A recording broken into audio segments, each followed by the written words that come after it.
Speaker एक transducer है जो इलेक्ट्रिक सिग्नल को साउंड सिग्नल में कन्वर्ट करता है। यदि स्पीकर को आप ओपन करके देखोगे तो आप पता नहीं लगा सकते कि यह साउंड कैसे जनरेट करता है। इसके पीछे की इंजीनियरिंग एक अलग तरीके से काम करती है। यदि बाहर से स्पीकर को देखोगे तो हमारा ध्यान यह बड़ी मैग्नेट ही अट्रैक्ट करती है। यह एक परमानेंट मैग्नेट है।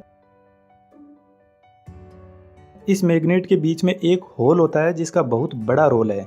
इस मैग्नेट के भी दो पोल होते हैं, ऊपर की साइड नॉर्थ पोल और नीचे की साइड साउथ पोल। इन पोल का डिस्ट्रीब्यूशन इस मैग्नेट में अलग तरीके से किया जाता है और उसके लिए मैग्नेट के दोनों साइड में टॉप एंड बॉटम प्लेट लगी रहती है। टॉप प्लेट नॉर्मल शेप में होती है, लेकिन बॉटम प्लेट की डिजाइन कुछ इस टाइप की होती है जिसको मैग्नेट में कुछ ऐसे सेट किया जाता है। बॉटम प्लेट साउथ पोल से जुड़ी हुई है, जिसकी वजह से बॉटम प्लेट का यह वाला हिस्सा भी साउथ पोल की तरह ही काम करेगा। दोनों प्लेट को सेट करने के बाद में नॉर्थ और साउथ पोल मैग्नेट में कुछ इस तरीके से रिप्रेजेंट होते हैं। टॉप प्लेट पर बास्केट को सेट किया जाता है जिसके ऊपर पूरा साउंड का सेटअप तैयार किया जाता है। बास्केट के सेंटर पोर्शन में स्पीकर का ड्राइवर लगा रहता है जिसको वॉइस कॉइल बोलते हैं। यह एक मोटर की तरह ही काम करता है जिसको इलेक्ट्रोमैग्नेटिक मोटर भी बोल सकते हैं। असल में वॉइस कॉइल इस परमानेंट मैग्नेट के बीच में यह जो छोटा सा गैप होता है इसके बीच में सेट होती है और यह इस गैप में फ्रीली अप डाउन कर सकती है। वॉइस कॉइल एक टेम्परेरी मैग्नेट होती है जिसमें जब तक सप्लाई देंगे तब तक यह मैग्नेट की तरह काम करेगी। जैसे ही सप्लाई बंद, इसका मैग्नेटिक फील्ड भी बंद। वॉइस कॉइल के ऊपर स्पाइडर लगा रहता है और स्पाइडर के ऊपर कोन लगा रहता है जिसको डायफ्राम भी बोलते हैं और यही साउंड को क्रिएट करता है। वॉइस कॉइल के ऊपर डस्ट कैप लगाकर पैक कर दिया जाता है ताकि कोई धूल मिट्टी कॉइल में ना चली जाए।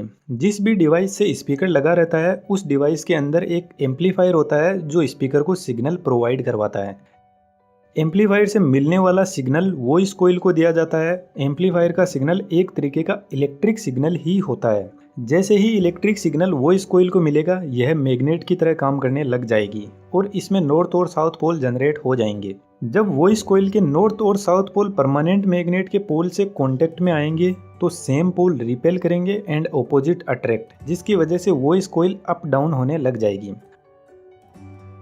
जब कॉइल अप डाउन होगी तो कॉइल पर लगा स्पाइडर भी मूव करेगा और स्पाइडर से जुड़ा डायफ्राम भी मूव करेगा।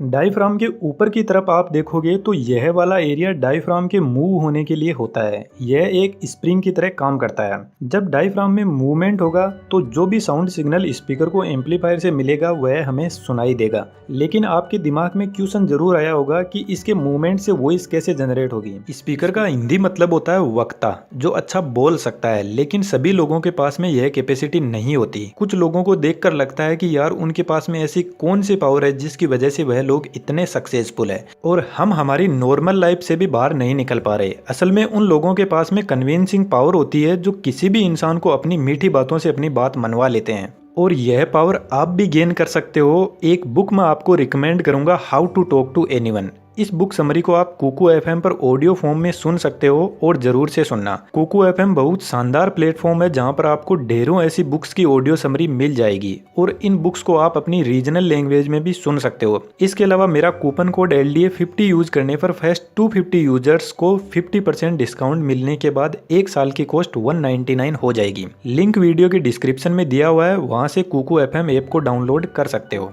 Now back to the point.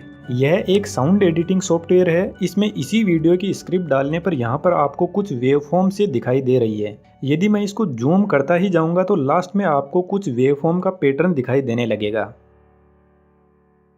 और इसी पैटर्न के हिसाब से डायफ्राम अप डाउन होता है। जब वेव ऊपर जाएगी तो डायफ्राम बाहर आएगा और नीचे जाएगी तो अंदर की तरफ, और हवा में इस वेवफॉर्म का पैटर्न तैयार करता है।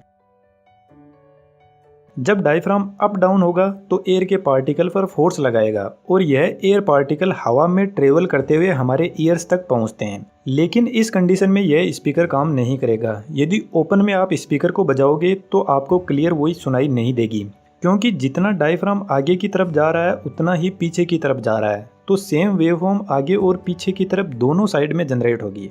फ्रंट साइड में वेवफॉर्म पॉजिटिव होगी और बैक साइड में नेगेटिव, दोनों आपस में मिल जाएगी और साउंड जीरो, हमें कोई क्लियर साउंड सुनाई नहीं देगी। और जो स्पीकर का बेस होगा वह तो एकदम ही खत्म हो जाएगा, क्योंकि बेस की लोअर फ्रीक्वेंसी होती है 20 हर्ट्ज की और हम इंसान 20 हर्ट्ज फ्रीक्वेंसी को नहीं सुन सकते, इसलिए हमें सिर्फ बेस सुनाई देता है, बेस स्पीकर से वॉइस नहीं। जो लोअर फ्रीक्वेंसी होती है उनकी वेवलेंथ बहुत ज़्यादा होती है, इसलिए स्पीकर के फ्रंट एंड बैक साइड की लोअर फ्रीक्वेंसी आपस में कैंसिल आउट हो जाएगी और बेस जीरो हो जाएगा। लेकिन बेस के अलावा जो वॉइस होगी उसकी हाई फ्रीक्वेंसी होती है जिसकी वेवलेंथ कम होती है। यह फ्रीक्वेंसी कैंसिल तो नहीं होती है, लेकिन स्पीकर के दोनों साइड में होने की वजह से हमें क्लियर वॉइस भी सुनाई नहीं देती। ऐसा लगता है जैसे एक ही साथ में दो इंसान एक ही बात बोल रहे हैं। यदि स्पीकर को हम किसी एनक्लोजर में बंद कर देते हैं तो बैक साइड की फ्रीक्वेंसी एनक्लोजर में ट्रैप हो जाएगी और हमें सिर्फ फ्रंट साइड की वॉइस ही सुनाई देगी, एकदम क्लियर। लेकिन आज की लेटेस्ट टेक्नोलॉजी के स्पीकर में होल भी होता है, यहाँ पर रेजोनेंट फ्रीक्वेंसी का कंसेप्ट सामने आता है। मेनली इस होल का पर्पज यही होता है कि बैक साइड की फ्रीक्वेंसी भी होल से घूम कर आती है और फ्रंट साइड में ऐड हो जाती है और वॉइस को और ज़्यादा क्लियर बनाता है।